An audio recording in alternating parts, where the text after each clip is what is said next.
Morning guys, hope you're all well. Today we are doing a super special video. Actually not just today, the next couple of weeks we're doing a super video. We've got this 2004 left-hand drive Hymer in with us.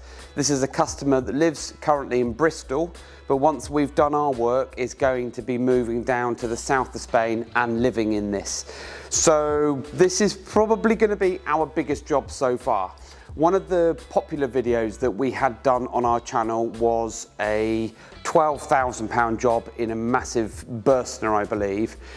This is a slightly different beast because this customer is spending a lot of money on this motorhome, and that's just to bring it up into the 21st century in terms of mod cons and technology. Now he is concentrating massively on audio because he's really into his audio. And because it's an older style vehicle means that we've got our work cut out purely because of the fact that this is a lot of different furnishings and fittings in here that we're normally used to. So at the moment there's a lot of old kit that needs to be stripped out and replaced to allow us to create that foundation for the audio side of things. Just to run through a few things that we're doing, starting at the back, we're doing dual lens reversing camera, removing his old stuff. We're doing a TV area on the roof, we're doing Wi-Fi on the roof. We are also then stripping out old equipment as we work from the back to the front. Then we are connecting that all up to one of the newest Avtex Freely TVs. It's a 24-inch smart TV, but it's got internet TV built in. So as long as this customer is connected to a good network, wherever he is in the UK or over the water, then it just means that he can access TV channels and also streaming services like Netflix, Amazon Prime through this super new TV. And then at the front, we are creating one hell of a sound stage for this customer. We are fitting everything Morel. Now, if you have just read our newsletter, that came out on Saturday, 1st of November, we started talking about Morel and introducing the new products that are going to be seen on both Motorhome Retrofit's website and Advanced in Car.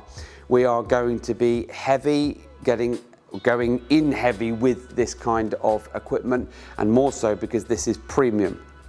This customer emphasized a great deal on what he wanted in terms of quality, and he gave us free license to work with that. So Richard, who stood out of camera shot at the moment, has been very busy already working out the room that we've got underneath the bench seats that are not going to be used for personal gear, and creating a really nice amplifier stand, because we're not just fitting one amplifier, but we're fitting one for the front, one for the back, and one for the subs, one for the sub. So this is going to be pretty impressive. The audio quality is going to be amazing, but we also have to remind ourselves that this is in a motorhome. It's in a motorhome that's 21 years old, so we've really got to make the sound deadening work in this vehicle. Otherwise, this customer's going to say, amazing sound boys, but everything else is rattling. So we're going to have to work hard on that. All of that's going to be connected to an Alpine Halo 11, which you've seen loads of videos on before. Digital media system. We're also then connecting in a Navi stick to give him navigation. And all of it's going to be independently switched. So using the two very large leisure batteries, which are 200 amp hours each. So we've got over 400 amp hours of leisure battery. We're then going to be able to allow this customer to park up off-grid, which is a big thing in Spain, because most of the motorhomes that I see when I'm in Spain are parked up in really nice rural locations, off-grid. They're using solar power on the roof to sit and park for free, which is not something you can do very much in the UK. All of that is then going to be functional and operative via the leisure batteries, so it's essential that we provide all of that wired in for independent use. So join me around the back. We're going to show you a little bit inside the motorhome, but there isn't a great deal of light at the moment. We are in our workshop, but we can show you a few things of what we're going to do and where we're going to put them. Now, you can never really judge a book by its cover, but those of you who have followed us on social media for quite some time, whether it be Facebook, Instagram, or following us on our YouTube channel, we are seeing a massive influx of new visitors and subscribers to our channel, so thank you very much for that. But we don't care the make, the model, or the age, or the value of motorhomes, because everybody is different. You will see a load of very expensive motorhomes on our channel, and only one case in point a couple of months ago, a £300,000 motorhome that was in for some work from us. But it goes to show that we're not fussy about what we do. We listen to what the customer wants, their requirements, their needs, and work with it. Now, this is definitely an old girl. So as I said earlier, 2004, and if you look around the outside of the motorhome, there's certain elements of it that have seen better days. And of course, most of our work is going to be on the inside, revamping that. But the customer's had it fully checked out, it's mechanically sound, and of course, once it leaves us, it's then going to have some really cool technology in here for him to be able to live his life down in Spain. So come on in here, hopefully it's not too dark. Okay, so the furnishings are of that period back in 2000, with the darker wood, the tan or cream leather, but we've got plenty of room to work with. And as I said at the beginning of the video, with all of the technology that Jason and I will be doing, from the TV, the camera, the Wi-Fi, the TV aerial, and all of that sort of stuff, plenty of room. But Richard's then going to be working underneath this bench seat, and underneath this bench seat, he's going to be fitting new speakers here on the both sides, which are the rear already speakers that are in there. We're just going to replace from these little tiny ones, but we'll do another video on that. And more importantly, hopefully Sammy can just come down to the front of the vehicle, and this is what we're working with at the front here. This is a Fiat Ducato dashboard pre-2006. So the 2006 came along, there was a facelift, and this is the model before that. So we definitely have got our work cut out with the amount of work that we've got to do. The monitors on the left-hand side will all be coming out and stripped out. The speakers are coming out, and we're going to make way for a three-way speaker system.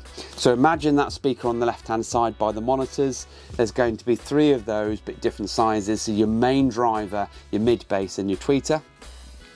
And before we've done all of that, we're then going to apply lots and lots and lots of sound deadening, and also replace this old JVC single DIN head unit there, the FM and CD player, for an 11-inch media system. So that's also quite exciting. So check back with us. We're going to do regular video updates on how we're getting on, what we've done, what we're doing. This isn't going to be a one video project. This is probably going to be 4 or 5 videos to make sure that we can explain to you what we're doing and how we're doing it, the problems that we faced, and also the exciting things that we've done. So check back with us later.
Welcome back, guys. We are nearly the end of day 3 for our super duper job that we are doing on this 2004 left-hand drive Hymer. So what we're going to do is we're going to split this whole big project into a few smaller videos, just so that you can see exactly what we're doing, the progress we're making, and the hard work that's going in behind the scenes, because not on every video we don't get the chance to show you every bit of the installation, so you miss out on vital bits where we have to be thinking outside the box, be creative, and of course hiding stuff away, so being neat and tidy. Now, as it happens, it's now Wednesday afternoon.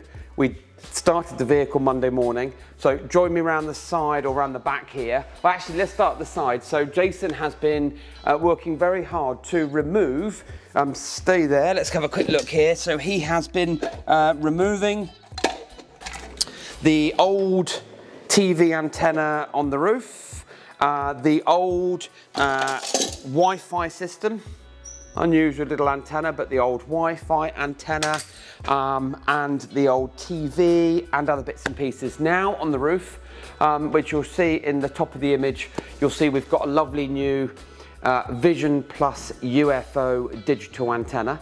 The reason why we've gone for that antenna is purely because we don't have the room inside the vehicle in a cupboard or a wardrobe for the mast status antenna. But what we have done is we weren't happy with the positioning of the UFO antenna, and it was far too close to the passenger side edge. Now, doesn't matter if you're driving this over in France or Spain, left-hand drive, because you're on the other side of the road. But in the UK, when you're driving this is right next to the tree line and the bushes and the overhanging everything. So the antenna where it was before was waiting to get a bit of a smack from a tree or a branch. So what we've done is we've moved it in by about 30 centimeters, moved it in by about a foot. So you can see that on there. And then also expertly, Jason has fitted the new 5G Wi-Fi antenna. The roof was all cleaned up, scrubbed clean with Spirit and tough wipes. And then before we drill the hole or change the holes where they are, we then seal with Sikaflex as well, so there's no water getting in. Now, at the back of the van, to be honest, this has proven to be quite challenging. The reason being is we had a big aluminium ladder on here, and that aluminium ladder wasn't really serving a purpose for this particular customer. So the agreement was that we were going to cut the ladder off, which you're going to see during the video, and we've used the angle grinder and the flappy wheel to bring the brackets back down to as flat surface as we can. And the reason for that is because if we try and remove these brackets, chances are it's going to pull off the decals and the gel coat, and then we've got even bigger problems. This vehicle is showing signs of its age. It is 21 years old, as you can see from the back. So what we've done is a happy compromise, remove the ladder, flatten it all out. We've even painted a couple of coats of grey undercoat. We've painted this white. We filled the holes with Sikaflex rather than having bolts showing on there, so it's a bit of a smoother finish. At the top here, you'll see there was nothing in these holes here, but that had previously been leaking that grommet, so we have put a new grommet in, sealed it from the inside and the outside above the top here, and this is where his old camera was. So the old camera there was a body-mounted single lens camera, wasn't even screwed to the roof, it was just bonded on there, but we have taken the cable out, put a new grommet in there, and we've sealed around there from the inside and the outside. But also then you're going to see our new dual lens camera. Rather than fit it back onto this interior trim up here, which we can't get access to in the roof, we've gone with something that's a far more effective solution. And the reason being is we've used some M8 nuts and bolts. This goes all the way through, absolutely rock solid. We've just silicone sealed that or Sikaflexed. That's been done from both sides to make sure that water never gets in. And then we've got a lovely downward facing camera. So this one here is going to pick up the tow bar and a bit of the bumper. And then the one on the right hand side or the left hand side there is then going to show what's going on behind the scenes. Okay, that's that. So let's just get rid of this ladder. On the inside of the vehicle here, It's not particularly light in here, but again, we've had to do a lot of dismantling to get the rear camera cables in, down through, and all the way to the front. But come on inside. Jason's been busy in what we call the microwave cupboard. The microwave cupboard, there's a lot of old messy stuff going on in there, but we've had to make provisions for our cabling through. None of this is ours. We have had a bit of a tidy up, but we have to be careful with time because it's already in there and nothing to do with us in case suddenly there is a problem and something doesn't work.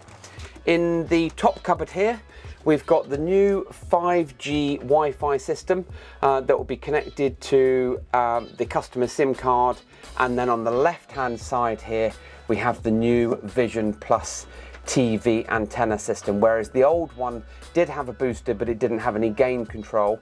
This one's got radio control as well as boost on there as well. So that just means a massive difference for the customer in weaker areas is able to then adjust the gain on here and also access his Wi-Fi. So safe in here, TV aerial and 5G Wi-Fi all out of sight in here like so.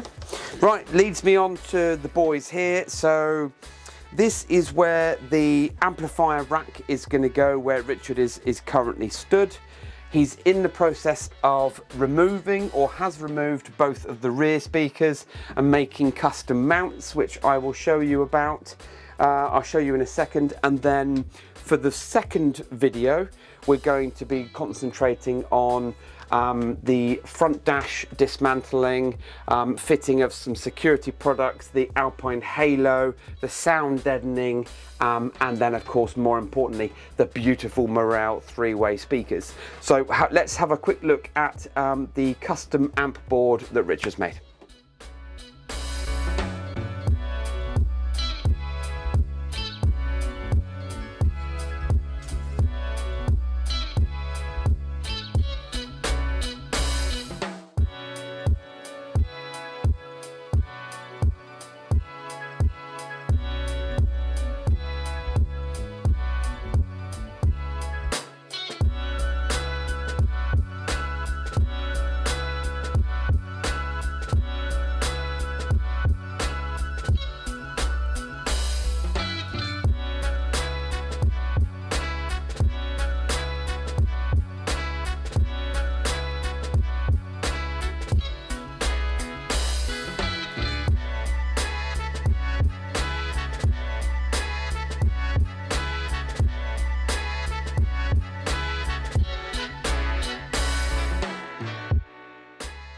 So what you see now is not something that's been bought, it's been custom made by Richard.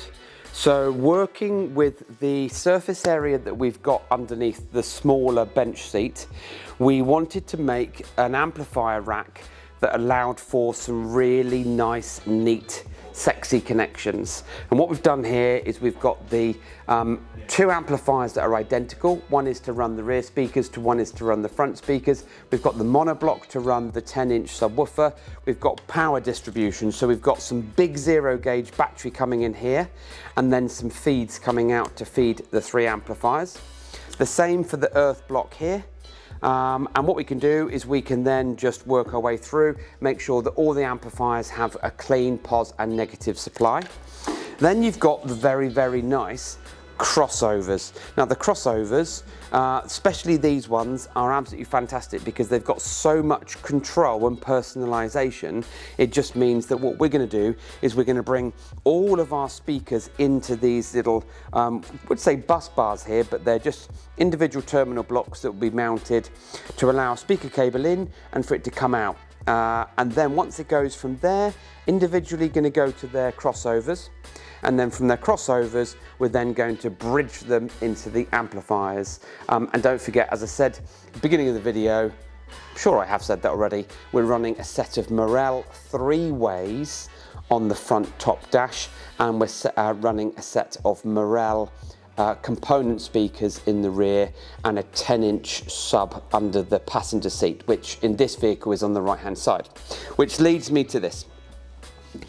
This is, again, a bit of Richard's handiwork. This is a custom-made 10-inch sub box using MDF. What we've done is Richard took the seat out of the vehicle, had a look to see what we've got to work with underneath the metal seat base. Luckily for us, there's nothing underneath in terms of fuses, relays, interfaces, that kind of thing. So what he's done is he's measured height, width, depth to allow us to provide the shallow mount 10-inch subwoofer the best environment to work and give us as much bass as we need it, but not cause too many other reverberations in the vehicle. So this is a really nice solid little box, and we're going to be covering that. So this isn't finished, this is just at the point of being able to be measured up and popped in and brackets fitted to make sure it's nice and secure under the seat. So as far as work in progress, I'd say we've done pretty well. So as I said, we're at the end of 3 days. Jason's been mucking in as well, and that's just because we've got an awful lot of work to do. This video will be out tomorrow night, so this will be Thursday, and we will then do episode 2 for Tuesday night. And episode 2 will be further advances on how we're getting on with the speakers, the dashboard dismantling, the sound deadening, and loads more exciting stuff. So stay tuned, have a nice weekend, and we'll catch up with you next week.